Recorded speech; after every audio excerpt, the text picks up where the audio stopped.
Assalamualaikum warahmatullahi wabarakatuh. Halo, jumpa lagi bersama saya Bahtiar Movie dalam channel 1000 Jalan. Baik teman-teman, pada video kali ini kami akan memberikan informasi yaitu mengenai laporan singkat kesimpulan hasil rapat Komisi 10 DPR RI dengan Kementerian Pendidikan Kebudayaan Riset dan Teknologi yang dilaksanakan pada hari kemarin yaitu Kamis 23 September 2021. Dan agendanya ini adalah pembahasan permasalahan 1 juta seleksi P3K Guru tahun 2021. Dan bagi teman-teman yang belum menonton live streaming kemarin, maka teman-teman bisa simak video ini karena di sini kami akan memberikan laporan singkat ataupun kesimpulan dari rapat kemarin.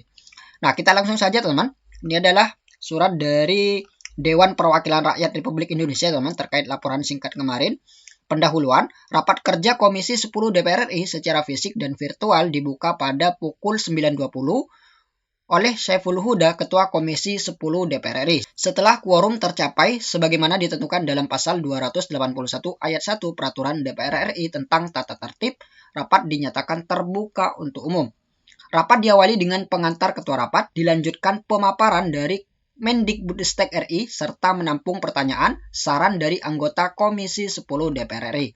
Nah, ini dia teman kesimpulan ataupun keputusan yang didapat dalam rapat kemarin. Kita lihat poin yang A, perkembangan seleksi 1 juta P3K.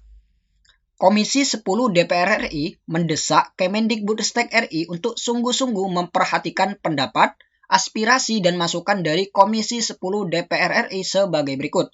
Yang pertama, Komisi 10 DPR RI mendesak Kemendikbudristek RI untuk merumuskan transisi kebijakan bagi peserta seleksi P3K yang memiliki keterbatasan menggunakan perangkat IT dalam seleksi dan untuk memperbaiki proses seleksi yang ada. Nah, untuk kesimpulan yang pertama, Komisi 10 DPR RI ini mendesak Kemendikbudristek ya teman, untuk memberikan kebijakan bagi guru honorer yang memiliki keterbatasan menggunakan perangkat IT dan memperbaiki proses seleksi. Kemudian yang kedua, Komisi 10 DPR RI mendesak Kemendikbudristek RI untuk memberikan tambahan atau nilai afirmasi pada nilai kompetensi teknis dengan mempertimbangkan sebagai berikut. Yang pertama, usia. Yang kedua, lama pengabdian. Yang ketiga, afirmasi khusus bagi penyandang disabilitas. Dan yang keempat, daerah tertentu antara lain daerah 3T, daerah pasca bencana, dan daerah konflik. Nah, jadi pada rapat kemarin Komisi 10 ini meminta Kemendikbudristek untuk menambah afirmasi ya teman, terutama yaitu afirmasi lama pengabdian dan daerah tertentu antara lain 3T, daerah pasca bencana dan daerah konflik. Dan atas permintaan dari Komisi 10 DPR RI terkait penambahan afirmasi ini, kemudian Kemendikbudristek akan meninjau ulang afirmasi yang ada dan nantinya akan dirapatkan ya teman bersama Panselnas terkait tambahan afirmasi lama pengabdian, daerah tertentu, dan lain sebagainya. Dan nanti admin akan infokan lebih lanjut ya teman terkait hasil dari rapat Panselnas ini. Terkait tambahan afirmasi bagi guru honorer yang memiliki lama pengabdian.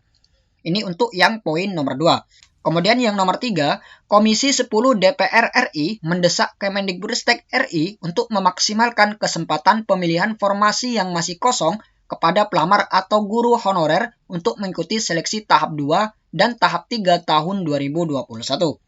Kemudian yang keempat, Komisi 10 DPR RI mendesak Kemendikbudristek RI untuk menunda pengumuman hasil seleksi guru P3K tahap 1 tahun 2021 yang rencananya akan diumumkan pada tanggal 24 September 2021.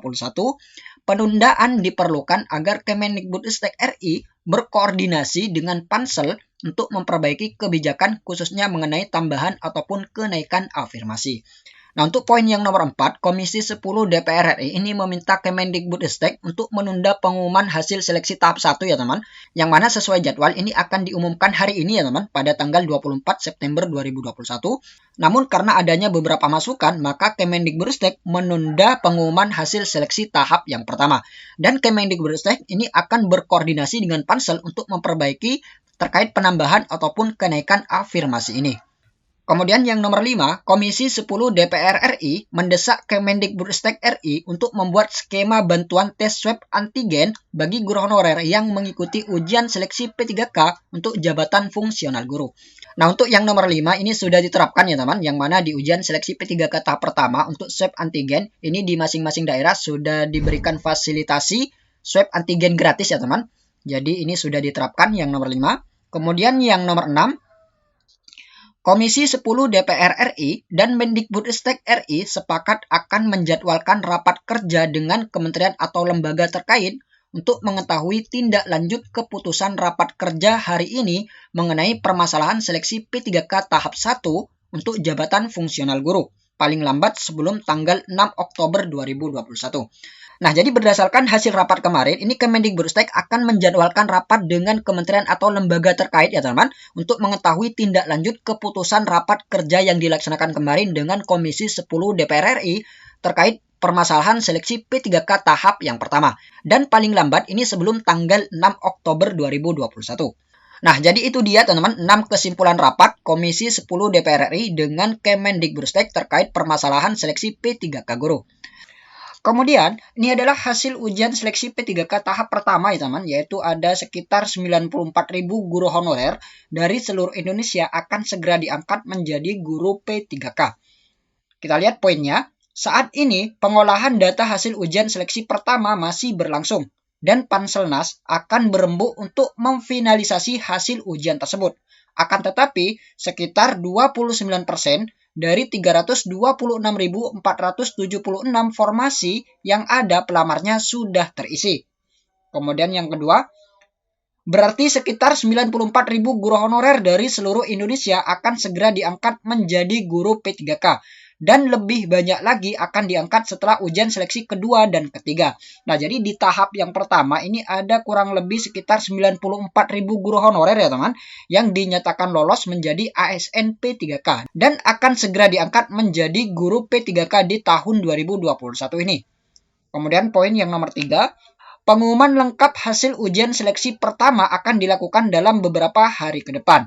Nah, untuk pengumuman hasil seleksi P3K, ini nantinya teman-teman bisa pantau di website guru-p3k.kemendikbud.go.id ya teman. Karena semua pengumuman ataupun informasi-informasi terkait seleksi P3K guru, ini nantinya akan diumumkan di website tersebut.